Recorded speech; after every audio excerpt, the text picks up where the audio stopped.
been avoiding this for months. I have to cut through the steel plate. I don't know why I'm avoiding it. All the rivets along the sides are there.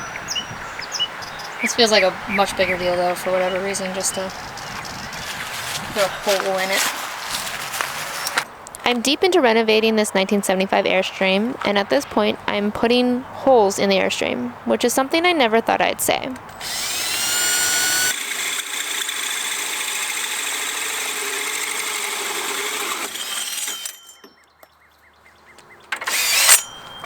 Hole! Sharp hole.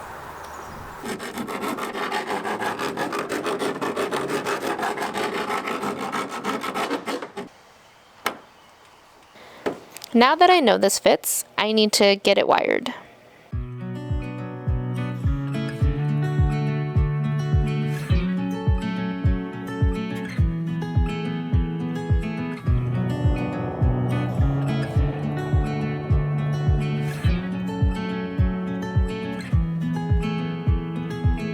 I feel like I've been here before, familiar with the view. This ain't nothing new. And every time that you walk through the door, I'm hit by the same old tide, blinded by the lights. And I'm going through changes, but it's easier with you. I'm going through changes, and so are you. I live for the moments when you're around me. I thought what I put in first was 1 inch, these are 1.5, and they just feel like they might sit in there better. The fuse wide open, stuck in the moment. The fuse wide open, stuck in the moment.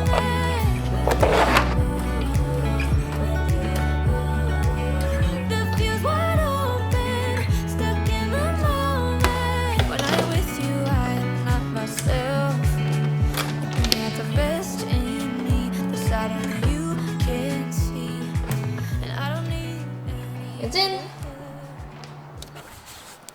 Originally, these Airstreams did not have fancy inlets for power, city water, and definitely not cable or internet. The power cable went through the floor and out the back bumper and connected to the power from there. And the city water had a similar path on the opposite side of the back bumper and a garden hose style connection off the tail. Now, there's nothing wrong with how this was done, but it's not 1975 anymore, and there doesn't need to be a hole big enough for a little mouse to come through. So I'm going to remove the opportunity for those little invasive friends. At one point, cable was run through as well, except they used a house cover to put the cable in, and I've definitely watched water flow right on through it, so that absolutely has to go. And while I don't really feel like it's necessary to have a cable or phone inlet anymore, I do know things like Starlink may benefit from having access without having to put another random hole through the Airstream later on.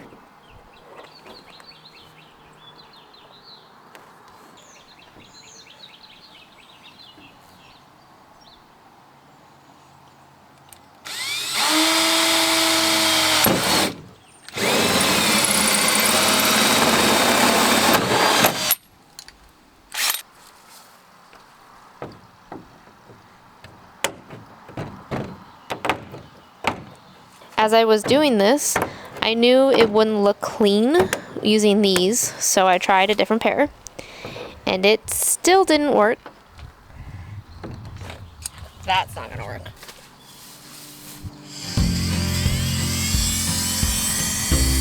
Be careful, Dad. Put the stressor on.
Does it fit?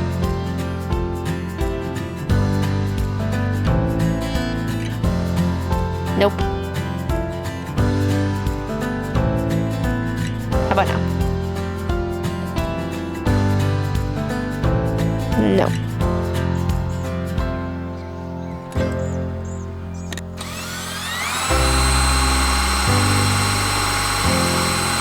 Then it was time to upgrade the power cable. This will make the old power cable work with the new inlet.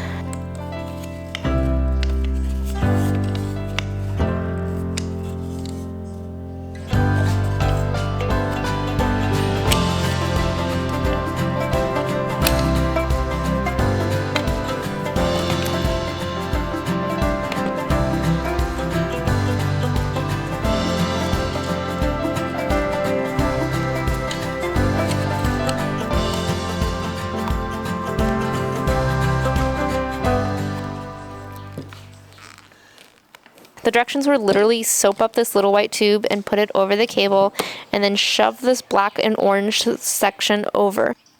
It was super gross.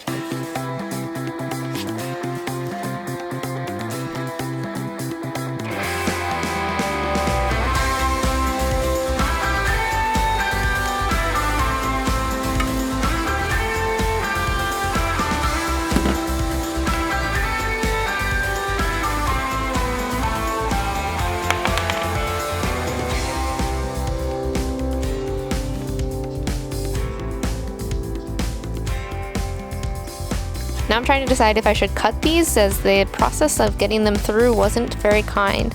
I did trim them and start with nice brush wire.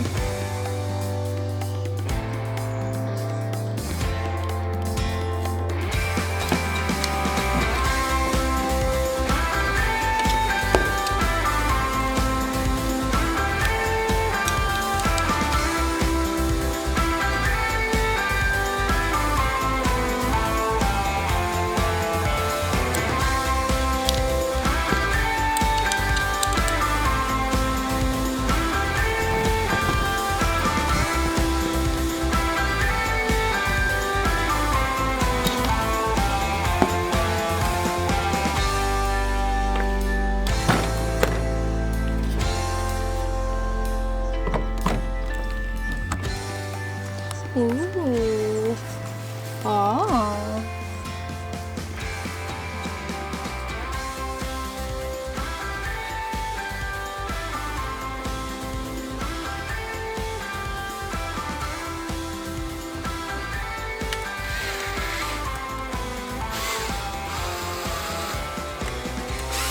This hole was already here, otherwise I probably wouldn't have put the hot water heater back here, to be honest. Not terribly convenient place for it. I put up some Sikaflex and some supports for the new water heater to make sure that it had a little bit something a little bit more secure to attach to. It didn't quite fit. The screws on the top of the back were just getting stuck, but I eventually convinced it to squeeze in.